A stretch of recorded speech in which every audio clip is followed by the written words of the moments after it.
नमस्कार प्यारे बच्चों, अगर आप भी 7 फरवरी को क्लास 12th केमिस्ट्री का एग्जाम देने जा रहे हो तो इस क्लास को आप लोग जरूर देख के जाइएगा, क्योंकि आज के क्लास में हम क्लास 12th केमिस्ट्री का 70 ऐसा ऑब्जेक्टिव लाए हैं जहां से आपके एग्जाम में हर एक बार प्रश्न देखने को मिलता है। तो बच्चों, इस क्लास को आप लोग बिल्कुल ध्यान से देखिएगा और आज के क्लास में दिए जाने वाले सभी प्रश्नों को आप लोग बहुत अच्छे से याद कर लीजिएगा। ओके जी, चलिए फिर क्लास को स्टार्ट करते हैं। पहला नंबर सवाल आपके सामने है, तो मेरे भाई आप लोग भी आंसर को चैट सेक्शन में लगाते हुए चलिएगा। देखिए, पहला नंबर सवाल है कि बिंदुओं का वह प्रतिरूप जो क्रिस्टल में कणों की व्यवस्था को प्रदर्शित करता है क्या कहलाता है। बच्चा पार्टी, ये कण क्या हो सकता है? कण या तो अणु होगा, परमाणु होगा, या तो आयन होगा। बिंदुओं का वह प्रतिरूप जो क्रिस्टल में कणों की व्यवस्था को प्रदर्शित करता है मेरे भाई, वो आकाशीय जालक कहलाता है। क्या कहलाता है? स्पेस लेटिस कहलाता है। ऑप्शन नंबर बी आपका करेक्ट होगा बच्चों। एक एक प्रश्नों को हमारे साथ बच्चों याद करते हुए चलिएगा। देखिए, दूसरा नंबर सवाल आपके सामने है कि निम्नलिखित में कौन अक्रिस्टलीय ठोस पदार्थ है। मेरे भाई यहाँ पे पूछा गया है which of the following is an amorphous solid. मेरे भाई एमरफॉस सॉलिड कौन सा हो जाएगा? तो मेरे भाई वो क्वार्ट्ज ग्लास होगा। 2 नंबर सवाल का जवाब ऑप्शन नंबर सी होगा। ओके, चलो आगे बढ़ते हैं। तीसरा नंबर सवाल का जवाब यहाँ पे बता के चलो। और पूछा जा रहा है कि उत्कृष्ट गैसें रासायनिक दृष्टि से अक्रिय होती है क्योंकि। मेरे भाई आपको बताना है कि उत्कृष्ट गैसें रासायनिक दृष्टि से अक्रिय क्यों होती है। तो मेरे भाई इनके संयोजी सेल जो है ना, वो पूर्णतः भरे हुए होते हैं, इसीलिए उत्कृष्ट गैसें रासायनिक रूप से क्या होते हैं, यहाँ पे अक्रिय होते हैं। चलो आगे बढ़ते हैं। अगला नंबर सवाल का जवाब यहाँ पे बता के चलो। पूछा जा रहा है कि प्राइमरी अल्कोहल के ऑक्सीकरण के पश्चात प्राप्त पहला अवयव कौन सा होगा। प्राइमरी अल्कोहल यानी कि बच्चा पार्टी RCH2OH होगा। इसका ऑक्सीडेशन कराने पर पूछा गया प्राप्त पहला अवयव कौन सा होगा। जल्दी से आप लोग बता के चलो बच्चा पार्टी, जल्दी से आप लोग बता के चलो। तो वो हमारा RCHO बनता है। क्या बनता है मेरे? RCHO बनता है। उसके बाद फिर से इसको कराते हैं ना ऑक्सीडेशन, फिर हमारा RCOOH बनता है। तो यहाँ पे पूछा गया पहला अवयव मेरे भाई, पहला क्या एल्डिहाइड बना है? आपका right answer option number C होगा। क्या होगा मेरे भाई? Option number C. अगर ये नहीं होता कि पहला, तो आप लोग कोई भी लगा सकते थे, कार्बोक्सिलिक अम्ल या फिर एल्डिहाइड। ओके, चलो आगे बढ़ते हैं। यहाँ पे 5वां नंबर सवाल का जवाब बताओ। पूछा जा रहा है कि वह बहुलक जिसमें एमाइड बंधन होता है वो कौन सा है। वह बहुलक मेरे भाई जिसमें एमाइड बंधन होता है वो हमारा नायलॉन 66 होता है। कौन सा मेरे भाई? नायलॉन 66। ऑप्शन नंबर ए आपका करेक्ट हो जाएगा। चलो यहां पे बता के चलो। 6 नंबर सवाल है कि एक क्रिस्टलीय ठोस में होती है, ये बड़ा इंपॉर्टेंट है मेरे भाई। जल्दी से बताओ कि एक क्रिस्टलीय ठोस जो होता है ना, वो क्या लघु परासी है, दीर्घ परासी है, क्या है? तो बच्चा पार्टी, क्रिस्टलीय ठोस जो होते हैं वो दीर्घ परासी होते हैं, जबकि अगर अक्रिस्टलीय की बात करें, क्या मेरे भाई अक्रिस्टलीय की बात करूं तो वो लघु परासी कोटि का होता है। ये बात आपको ध्यान रखते हुए चलना है। चलो आगे बढ़ते हैं। अगला नंबर सवाल का जवाब बताओ कि टेफ्लॉन और नियोप्रीन किसके उदाहरण है। बता दो बच्चा पार्टी, जल्दी जल्दी से आप लोग लगाओगे तभी तो बच्चा पार्टी। टेफ्लॉन और नियोप्रीन जो है ये किनके उदाहरण है? तो ये समबहुलक के उदाहरण होते हैं बच्चों। किनके? समबहुलक। एक होते हैं सहबहुलक, दूसरा होते हैं समबहुलक। चलो अगला नंबर सवाल का जवाब बताओ। यहां पे पूछा जा रहा है कि पायरानोज वलय में कितने कार्बन परमाणु होते हैं। पायरानोज वलय में मेरे भाई कितने कार्बन परमाणु होते? 5 होते हैं। सही जवाब ऑप्शन नंबर बी आपका राइट होगा। चलो आगे बढ़ते हैं। अगला नंबर सवाल यहाँ पे बता के चलो बच्चा पार्टी। पूछा जा रहा है कि निम्नांकित शुगर में सबसे मीठा कौन सा होगा। Which of the following sugars is the sweetest. मेरे भाई कौन सा हो जाएगा बताओ? वो फ्रक्टोज। राइट आंसर आपका डी हो जाएगा। चलो आगे बढ़ते हैं बच्चा पार्टी। लाइव क्लास मैंने बताया था लेकिन नेटवर्क का इशू हो रहा था ना, इसलिए हम सोचे बच्चा पार्टी का कम समय बचा है तो हमें रिकॉर्डेड भी तो देना पड़ेगा। चलो यहाँ पे बता के चलो कि आणविक अवस्था में फास्फोरस किस रूप में पाया जाता है बच्चों। फास्फोर को हम यहाँ पे फास्फोरस को P4 के रूप में लिखते हैं। 10 का right answer option number C हो जाएगा। चलो अगला नंबर सवाल का जवाब बताओ कि केरेटिन, यहाँ पे भैया यहाँ पे क्या है, केरेटिन संरचनात्मक प्रोटीन किसमें उपस्थित होता है बताओ। 11 नंबर सवाल का जवाब बाल है, ऊन है, रेशम है, ये सभी के सभी आपका राइट हो जाएगा बच्चा पार्टी। आज देखते हैं 70 में सभी बच्चा पार्टी का स्कोर क्या रहता है, इसलिए सभी बच्चे आंसर को बताते हुए चलिएगा। यहाँ पे बताओ निम्न में से कौन सा योगात्मक बहुलक का उदाहरण नहीं है। योगात्मक बहुलक का भैया एडिशन पॉलीमर का एग्जांपल नहीं है पूछा गया है, बताओ क्या हो जाएगा। नाइलॉन 66 ऑप्शन नंबर डी आपका करेक्ट हो जाएगा। चलो अगला बताओ। यहाँ पे प्रश्न है कि निम्न में कौन सा क्रिस्टल फ्रेंकल दोष प्रदर्शित नहीं करता है। फ्रेंकल दोष को बच्चों अगर प्रदर्शित नहीं करेगा तो वो शॉर्टकी दोष को प्रदर्शित करेगा ना, और वो हमारा कौन सा AgCl हो जाएगा। Right answer option number B होगा। चलो आगे बढ़ते हैं। अगला नंबर सवाल है कि जल में भैया, जल में सबसे कम घुलनशील गैस कौन सा होगा। जल में सबसे कम घुलनशील गैस हीलियम होता है। 14 का right answer option number A हो जाएगा। चलो आगे बढ़ते हैं। अगला बताओ अनुचुंबकीय उत्पन्न होने का कारण क्या है। अनुचुंबकीय के उत्पन्न होने का कारण जो होगा ना, वो अयुग्मित इलेक्ट्रॉन होता है। क्या होता है बच्चों, अयुग्मित इलेक्ट्रॉन होता है। 15 का सी करेक्ट हो जाएगा। चलो यहाँ पे बता के चलो, पूछा जा रहा है आपसे कि वाष्प दाब का आपेक्षिक अवनमन होता है, क्या होता है। वाष्प दाब का आपेक्षिक अवनमन क्या हो जाएगा। 16 का बता के चलो, विलय के मोल प्रभाज के बराबर होता है। भैया आपने ऑप्शन नंबर डी को लगाया है, इसका मतलब है कि करेक्ट हो जाएगा। चलो अगला नंबर सवाल का जवाब बताओ। फॉर्मेल्डिहाइड का 40% जलीय विलयन क्या कहलाता है। फॉर्मेलिन कहलाता है। क्या कहलाता है मेरे भाई, फॉर्मेलिन कहलाता है। 17 का ए ऑप्शन आपका करेक्ट हो जाएगा। बताओ यहाँ पे आदर्श विलयन के लिए निम्न में से कौन सही है। बता के चलो बच्चों, यह राउल्ट के नियम का बिल्कुल पालन करता है। डेल्टा H मिक्स बराबर 0 होता है, डेल्टा V मिक्स बराबर भी 0 होता है। हाँ, आपका राइट आंसर क्या होगा, ऑप्शन नंबर डी होगा। ये सभी के सभी आपका करेक्ट हो जाएगा। 18 नंबर सवाल का जवाब डी बताइएगा बच्चों। राउल्ट के नियम के लिए ये सभी सही है। देखो यहाँ पे प्रश्न क्या पूछा जा रहा है कि जिस प्रक्रिया द्वारा तनु विलयन का विलायक किसी अर्धपारगम में झिल्ली को स्वतः पार कर सांद्र विलयन में प्रसारित होता है, उसे हम लोग क्या कहते हैं। 19 का बता के चलो भैया, यहाँ पे परासरण कहते हैं। याद रखिएगा 2 नंबर में पूछ देगा परासरण से आप क्या समझते हो, ये लिख दीजिएगा, आपका काम हो जाएगा बच्चों। ओके चलो बहुत अच्छे मेरे भाई, बहुत अच्छे आंसर लगा रहे हो आप लोग, ऐसे ही आंसर को बताते चलो। अगला नंबर सवाल है कि समुद्री जल को लवणहीन करने की विधि कौन सी है। उल्टा परासरण, रिवर्स ऑस्मोसिस के द्वारा बच्चों। समुद्र जल का परिसारक दाब लगभग 30 ATM होता है, 30 एटमॉस्फेयर होता है। चलो आगे बढ़ते हैं। अगला नंबर सवाल का जवाब बताओ। जब यहाँ पे मेथिल एमीन नाइट्रस अम्ल से अभिक्रिया करता है तब गैस निकलती है, कौन सा गैस निकलती है बच्चों, N2 gas. Option number B correct होगा। चलो आगे बढ़ते हैं। 22 का बताओ। प्राकृतिक रबर निम्नलिखित में किसका बहुलक होगा। आइसोप्रीन का। प्राकृतिक रबर बच्चों आइसोप्रीन का बहुलक है, ध्यान रखिएगा, ऑप्शन बी करेक्ट हो जाएगा। अगला बता के चलो, किसी विद्युत रासायनिक सेल में ऑक्सीकरण होता है, कहां पर होगा। किसी भी विद्युत रासायनिक सेल में बच्चा पार्टी ऑक्सीकरण की बात करे तो एनोड पर होता है। ये विद्युत रासायनिक सेल का बात है बच्चा पार्टी।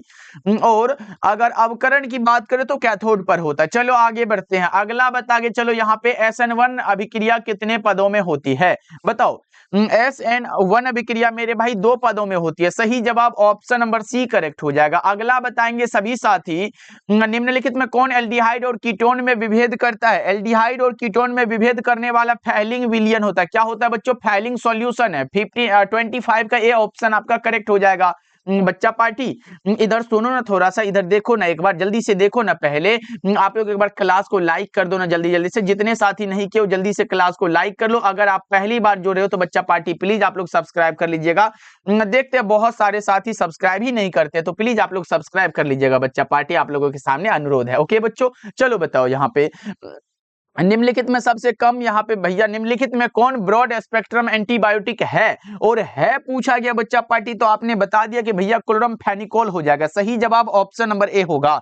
ओके, इसके बाद सेफलोस्पोरिन आता है। चलो आगे बढ़ते हैं, अगला नंबर सवाल का जवाब बताओ। यहाँ पे प्रश्न है कि हमारे शरीर में आमतौर पर निम्नलिखित में किसका उत्पादन नहीं होता है।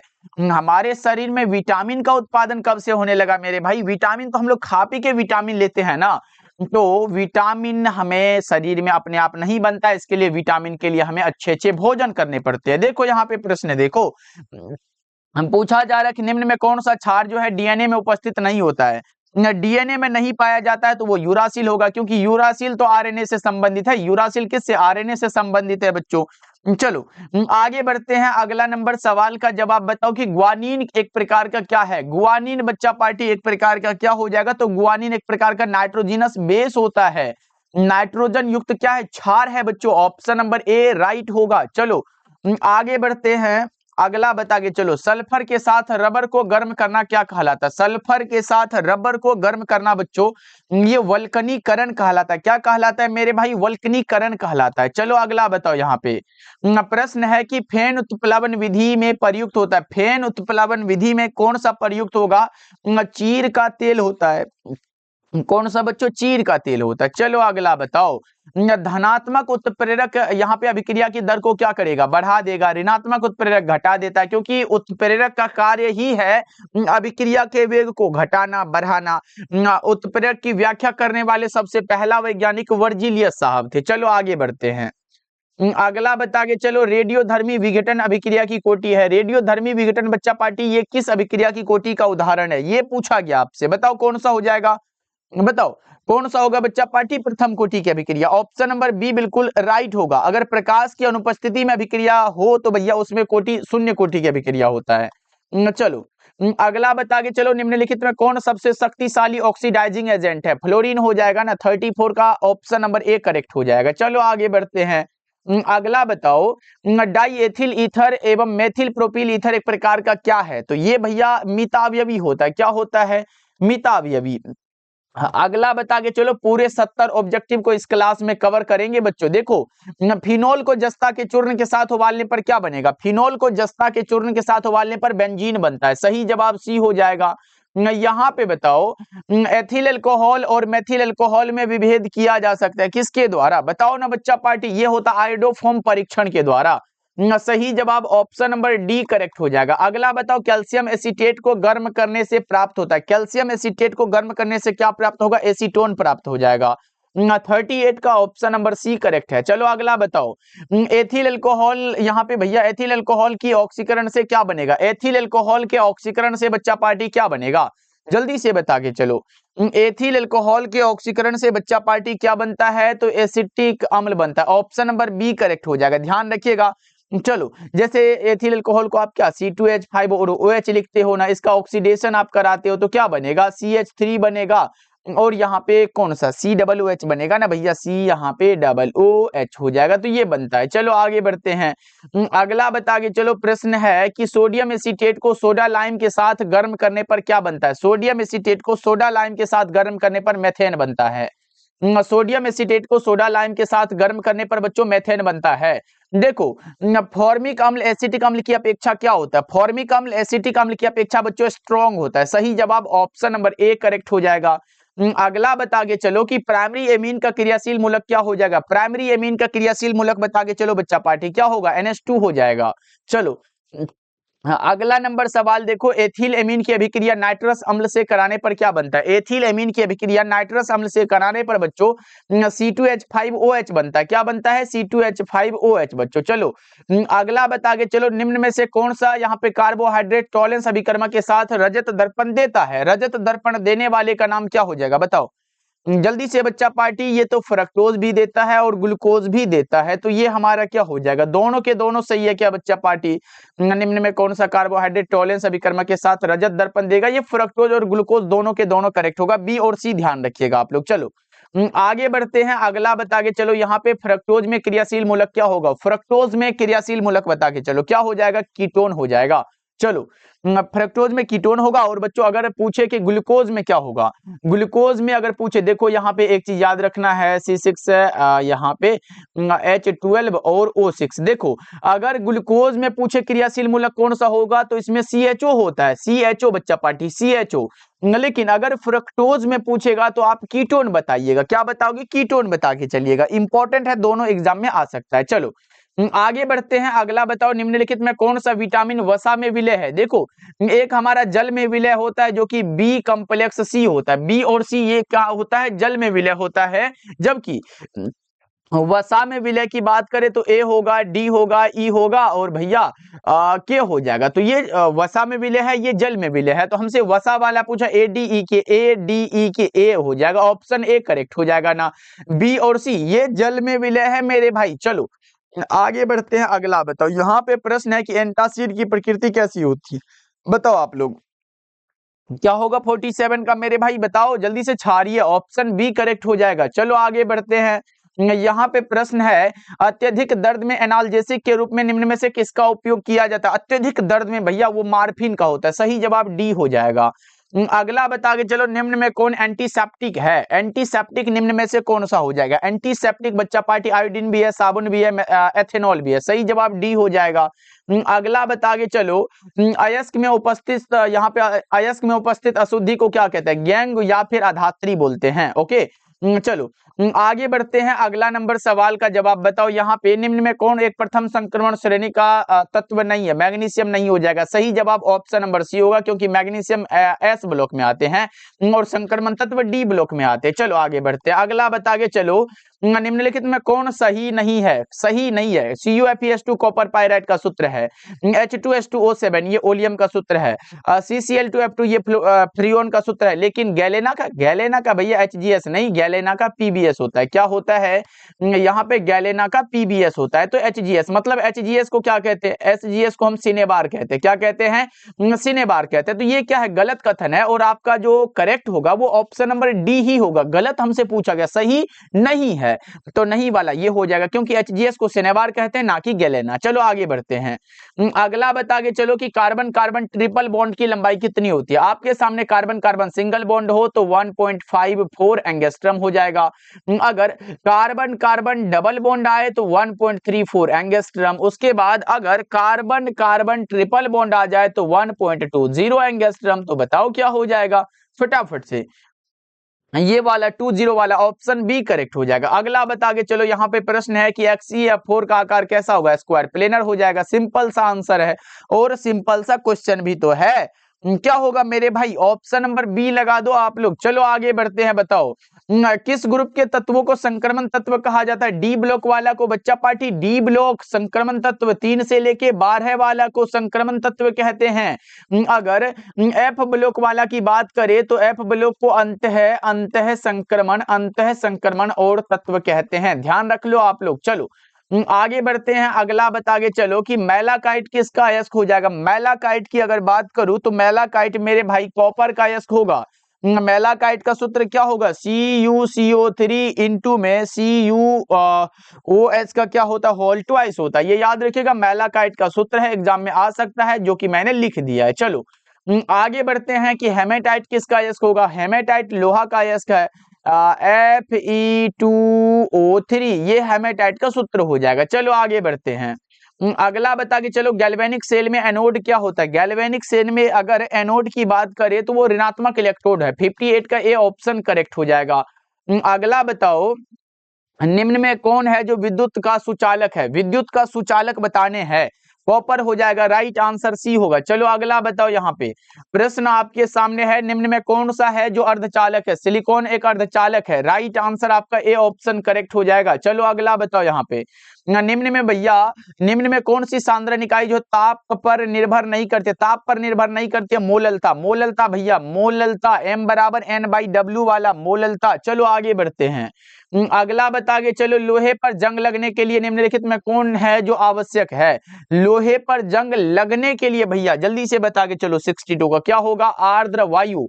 चलो आगे बढ़ते हैं, अगला नंबर सवाल है कि एस ऑर्बिटल का आकार कैसा होगा। डी वाला का डबल डम्बवेल होता है, डी वाला का डबल डम्बवेल। यहाँ पे पी वाला का क्या होगा, डम्बवेल होगा, एस वाला का गोलीय। तो एस का पूछा, गोलीय बता दो। 63 का ऑप्शन नंबर ए करेक्ट हो जाएगा। चलो आगे बता के चलो कि पोटास एलम एक प्रकार का क्या है, पोटास एलम एक प्रकार का क्या होगा, 64 का बताओ। पोटास एलम एक प्रकार का भैया द्विक लवण है, राइट आंसर आपका ए हो जाएगा। चलो आगे बढ़ते हैं, अगला बताओ।